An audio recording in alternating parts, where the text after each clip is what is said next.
Hey guys, this is my October favorites video. I have a lurker in my background if you can see him. That's Jake back there. He will probably be in this whole entire video. But anyway, October favorites. I don't have too many makeup favorites, but I do have like a miscellaneous and a fashion favorite for the end of the video, and I kind of have a fail. It's not a beauty fail, but wanted to start with my beauty favorites. So I feel like I've kind of been sticking to the same regimen for the last several weeks. I even have a get ready with me video, which I think should be up by now. It should be the video directly before this one, where I'm showing you most of which I'm going to show you in this video. I really haven't swayed from this little routine. So first thing is foundation, and it's Makeup Forever HD. I just love this foundation, and I wasn't the right shade match for a little while, especially in the summertime, so I wasn't using it. But now I'm like perfect shade again for 120, which is the color that I have. I don't think I have very much of this left. It's kind of hard to tell based on the container, but definitely a foundation that I recommend, that I would repurchase. When people ask me my recommendations, this is one of my top ones. This, and I love the NARS Sheer Glow, and this photographs really beautifully, but I just like it as an I don't find it to be completely full coverage. I do sheer it out a little bit with a little bit of the Strobe Liquid Lotion from MAC, which is my next favorite. But you definitely can build it up to be more on the full coverage side, which is why I like it, because you can put it in, you know, spots if you need like extra concealing or extra coverage, you can use it for that. So I really like this. If you guys haven't tried it, definitely get a sample of it in Sephora next time you're there, because I really think it's a great product. And then, like I said, Strobe Liquid Lotion from MAC. I think it's always great when you start to try to use up products in your makeup collection and you end up falling in love with them, and that's the case with the Strobe Liquid Lotion. When I found it in the back of my drawer, I had used like a teeny tiny bit, and now I'm almost halfway through. And I used to think this was just a summer product, or a product that you use when you wanted your skin really dewy and glowy, which I feel like it is, but I feel like you can definitely have that kind of skin in the fall and winter and all year round. You don't need it to just be hot out or be summer to have glowy skin. So what I've been doing is mixing it with the, I've basically been mixing it with any foundation that I use. I sometimes, if I don't want to wear foundation that day, I'll just mix it with my Origins Vitazing, which gives me a little bit of coverage. But like I said, I've pretty much been using this foundation all month, but on the few days that I haven't and I've used a different foundation, I've just been mixing this, like 2 pumps in with my foundation. And for one, it really shears it out and just makes it more of like a tinted moisturizer coverage. And the second thing, of course, is it just makes your skin really glowy. And I wouldn't say that it makes my skin dewy, like where it looks like almost oily. It just makes my skin glow. I don't know how else to explain it. I love the consistency of this. Sometimes I'll even put it on right after my Origins Vitazing, before my foundation, if I don't want to, you know, change the coverage of the foundation that I'm wearing. But my favorite way to use it is mixed in with the foundation. And I typically apply with my fingers, but recently I have been, again, falling back in love with the Beauty Blender, and this is what I've been using for my Strobe Liquid and my foundation mixture. My friend Lizette had sent me this Sephora Pro Finish sponge, and she really loves it with the Makeup Forever powder, Pro Finish powder cream, or it's like a cream to powder, and she really recommended me try this. So I will say, like, I do like this. It gets very large if you wet it, much like the Beauty Blender, but I find that the Beauty Blender just helps a little bit more for those hard to get spots. You know, right underneath your eyes, around your nose, it has that point. This is a little bit harder for me to get in those spaces. As far as like the flat spot, this is a really nice applicator for around your face, like fuller, larger areas to cover, versus the bottom of this sponge. But if I had to pick one, I think I would still stick with the Beauty Blender, just based on the point, and because I like using it for blending in my concealer under my eyes. I find that this is a little bit harder to get to that area, but anyway, the Beauty Blender is the favorite of the month. I actually just picked up another one with the Sephora VIB sale. I mentioned about this in my Get Ready With Me video. I've had this forever, and I just feel like by now it's just stained. No matter how many times I wash it, it's just not coming clean. So I did pick up a new one. I haven't gotten it yet. When I do, I'm going to do a whole haul video of the products that I got from the VIB and the Friends and Family sale, but I absolutely love this. I would recommend using it wet. I never ever use it dry. I just feel like the coverage is a lot better and it blends a lot nicer when the sponge is wet, so love that. As far as eyeshadow, I've been really enjoying wearing matte eyeshadows. Of course, today I'm not, of all days. So for that, I've always been just reaching towards my Sonia Kashuk Ion Neutral palette.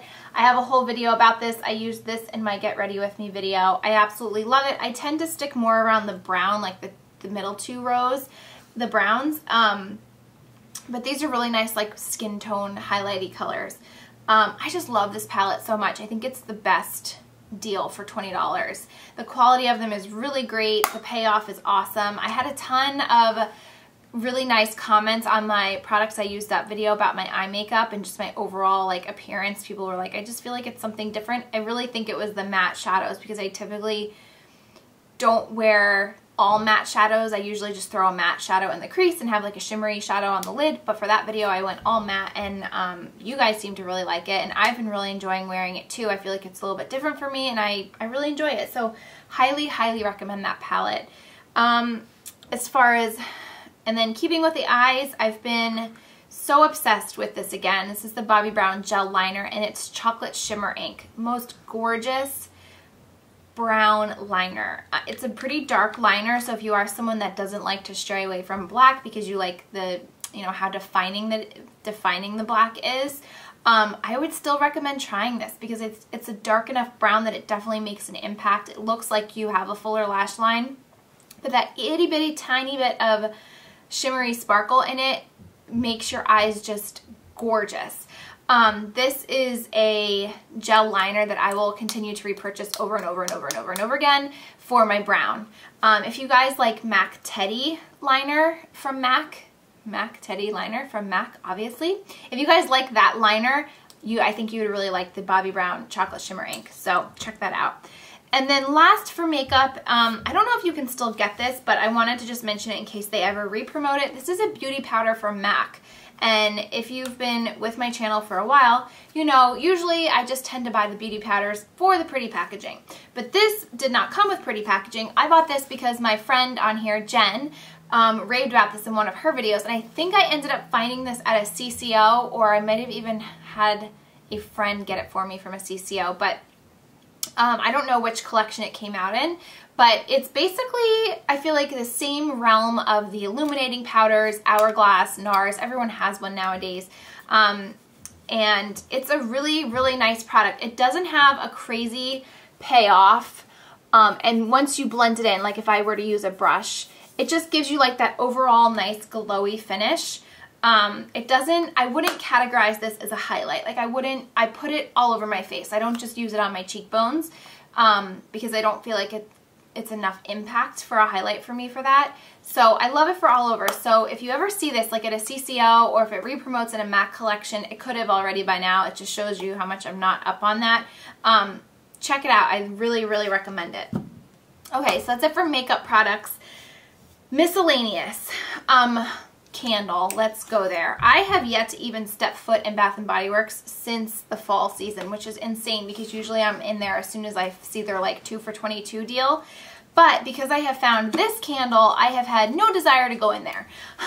And that is the Pumpkin Cheesecake Scented Soy Candle from Target. Oh my god.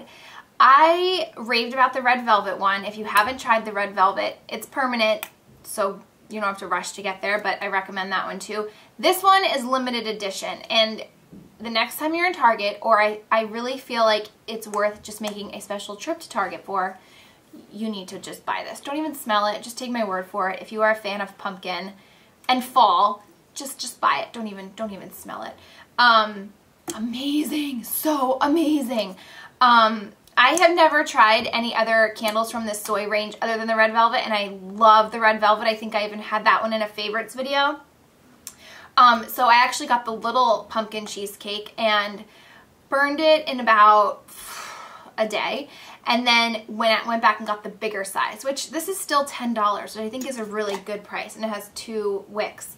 Oh my god, like, And it's crazy because usually I'm not like a bakery, like sweet candle fan. But this just, oh my God, it is so amazing. Even my husband, when he came home from work the one day, he was like, what did you bake? And I said, absolutely nothing. It is the new candle that I got. And he is obsessed with it just as much. And for a guy to like a candle, you know it's got to be good. So I've just been burning this in my house for the last like month and a half. And I cannot get enough of it.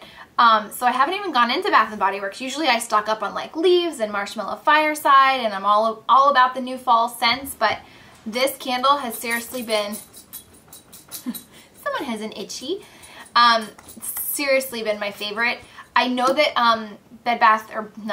Bath & Body Works just released a red velvet candle because so many of you guys tweeted me about it. So I will be trying that the next time I'm near a Bath & Body Works. I'm going to be picking that up, but in the meantime, like as far as a fall candle, I'm like set with this. It is so amazing. Now on the other side of that, because I liked this one so much, when I bought this, I saw this one, which was Autumn Harvest, and this is the smaller one, so this is $5, this is $10. And I love the smell of this in the store. And again, this is a limited edition candle. I love the smell of it in the store, but I have to say, like, not a fan of it when it burns. I really thought, like, because I like the red velvet in this one, I would love all candles from that line, but I really don't think like every single one is great. I think you need to find those like diamonds in the rough. This is definitely one of them. This one doesn't give off as much of a scent as the pumpkin cheesecake. Like as soon as I light that one, my whole house is full of the scent. This one, I lit it and I didn't really even smell it. Like even 2 hours after it was burning, I'm like, did you blow the candle out? Like I thought Nick blew the candle out, but it just didn't give off a very powerful scent. I like it in the glass container. It smells really good, but when I burn it, it doesn't really have much of a payoff as far as the same scent. So get your heinies to Target. You'll thank me. And then the last favorite that I have is actually a fashion favorite. And I have a fall fashion haul that I have been meaning to film for, it feels like months. And now I'm just to the point where I just have so much other stuff to add to the haul, so I was just kind of waiting till those shipments came in to show you. But I wanted to not wait in case you wanted to go out and get these, because these will be in my fall fashion favorite, but I just love them so much. These are, I don't even know what the name of these are, but they are from Express, and they are basically like a thicker version of legging, and they have the leather panel down the side. If I look at the tag inside, it just says body. It's 65% rayon, and I got them in a size medium. They just have a stretchy waistband, and they're just black. And like I said, they have that leather panel along the side. So if you guys are a fan of the J.Crew Pixie Pants, which you know I'm #1 fan, I love those so much. I actually ordered another pair during their sale. I definitely think you're going to love these. I've been living in my Pixie Pants, my leggings, and these, more so these. Because like I said, they're thicker than a legging, but they're so comfortable, and they're more of like they're more fashionable than just plain old black leggings. Like that faux leather paneling on the side just like kicks them up a notch, and it just makes them a little bit more fashionable. And I absolutely love these. I actually got this pair and a pair of all faux leather legging from Express, and I haven't worn those yet, but I think these were about $50, and Express always has coupons that you can use. So if you don't want to splurge on the J.Crew Pixie Pants, which I think are right around $100, these are half price, if not less. I would definitely recommend them. And I have to say, like, I really don't shop at Express anymore. I always went there for my work clothes. Like their editor pants are by far my favorite pants for work. But I just feel like their stuff never changes. It's kind of how I feel like Gap is now. Like I haven't stepped foot into a Gap except for the baby Gap in years, just because I feel like they just kind of went downhill, and I feel like the same thing happened with Express. I just feel like you always could go into Express or Gap and know what's going to be there regardless of the season. Like their stuff, their styles never changed, just their colors did. So I kind of stopped shopping at Express, and then we were at the mall a couple weekends ago, and Nick wanted to go in there for him, and so I just breezed over to the women's side, and I found these, and I was like super shocked to find anything that I liked in Express. But anyway, that is everything for my October favorites. I hope you guys enjoyed this video. Thank you so much for watching, and I'll talk to you soon. Bye!